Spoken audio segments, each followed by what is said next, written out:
It's genuinely hard to believe it's already been 70 days since I committed the crime of public buffoonery by playing the Wii U version of Kirby's Adventure when I had the superior Switch version readily available to me.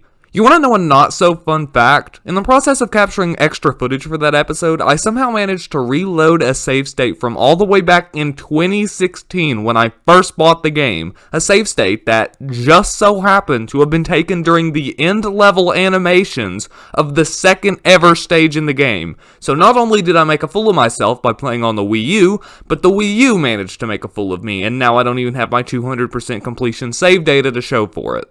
In all seriousness though, I just keep finding myself drawn back to the Kirby franchise. In today's video we're going to be taking a look at Kirby's Dream Land 2, the third consecutive 8-bit game in the series overall, and the second consecutive Game Boy game in the Dream Land subset of the series.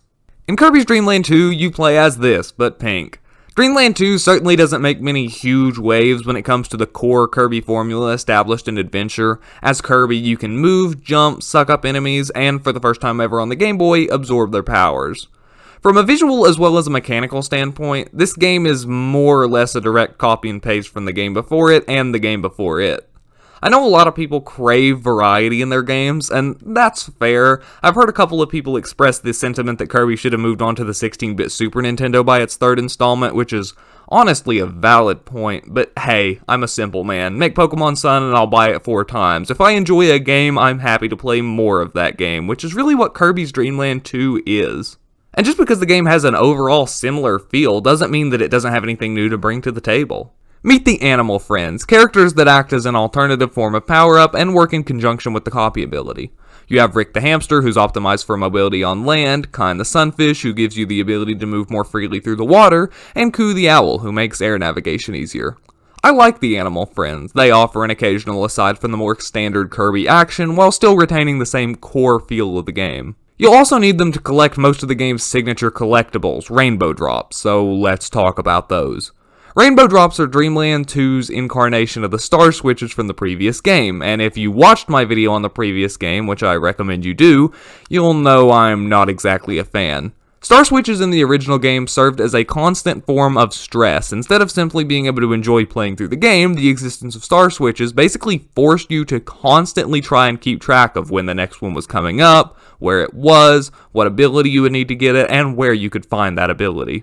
Yeah, Star Switches didn't really do it for me personally, but I'm sure if you hate fun, you'll be happy to hear that they were carried over almost identically into Dream Land 2, except much worse. So Star Switches in the first game usually required you to have a specific copy ability in order to access them. This was already agitating as it was sometimes impossible to even find that ability in the same level, and copy abilities are easy to lose.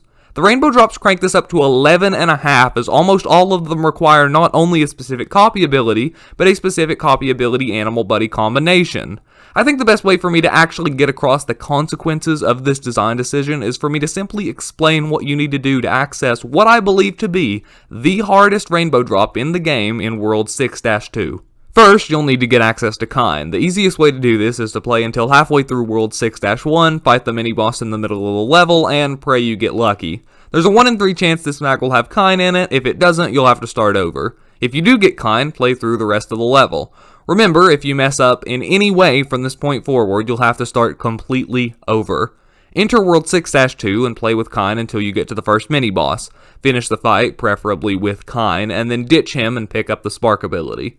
Play through the rest of the level until you get to this room. From here, use your Spark ability to attempt to pull off this little maneuver. You will take at least some damage, and it's very easy to plummet into that bottomless pit, so just take this time to appreciate that if you screw this up, you're starting all the way back at square one. If you pull that off, grab Coo and continue until you get to the second mini-boss fight of the level. Remember that Kirby's boss patterns rely heavily on practice and memorization, and you only get one chance to not die here before you're doing everything over again. Take the Cutter ability from the mini-boss, if you're still alive, and backtrack to this inconspicuous door. If you can somehow manage to do all this and get into this room with Coo and the Cutter ability, congratulations, you can now collect one of the 6 Rainbow Drops this game has to offer. The entire Kirby franchise seems to have this bad habit of not knowing when to quit. Like, I come to these games for solid, satisfying, but easygoing platforming fun, and this series has it in spades, but for some reason they always feel the need to bury it under 50 billion tasks. It's like they won't get paid unless you're exhausted and relieved to be finished whenever you finally get done with the game. Even the final boss fight is a test of endurance. The second game had a 3-tier boss fight and pulled it off almost flawlessly. All 3 stages were quite difficult, but fair, and you could retry them infinite times until you got it right. But for some reason, this game felt the need to put all 3 fights back to back, gauntlet style. So if you get a game over, you have to start back from the King Dedede fight. Like, that completely goes against the design philosophy of every game up to this point. This is way too much to expect of a person. I spent 3 hours on it. It's a lot easier to talk about what a game does wrong, so I want to make it clear that this game does do a lot right. When you opt to 100% complete this game, all of the requirements for 100% completion are so constantly imposing that it's really pretty hard to think about anything else.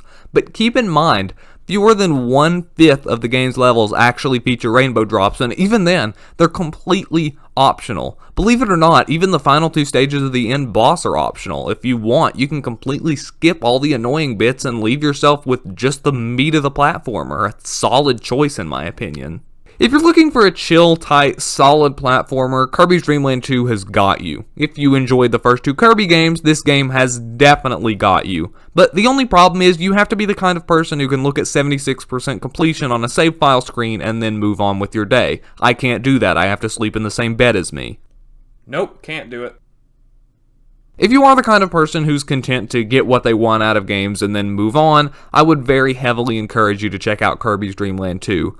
But if you're like me and you know you won't be able to put it down until everything there is to do is done, you might want to give it some more thought.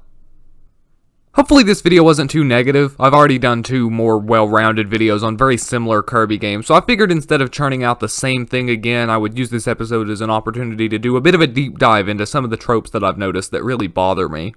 I would also like to take a moment to seriously thank you all for the overwhelming influx of support over the past couple of weeks. I really appreciate it, and I'm going to do my best to keep putting out quality content every week and keep improving the quality of my videos every time I upload. If you want to show your support, be sure to like the video, subscribe if you haven't already, and be sure to share my channel around with people you know. It helps out an absolute ton. I'd also love to see you over on any of my social media platforms: Twitch, Twitter, Instagram, Discord. It'll all be linked down below. Well, I think that's about all I've got for you. Thanks for watching.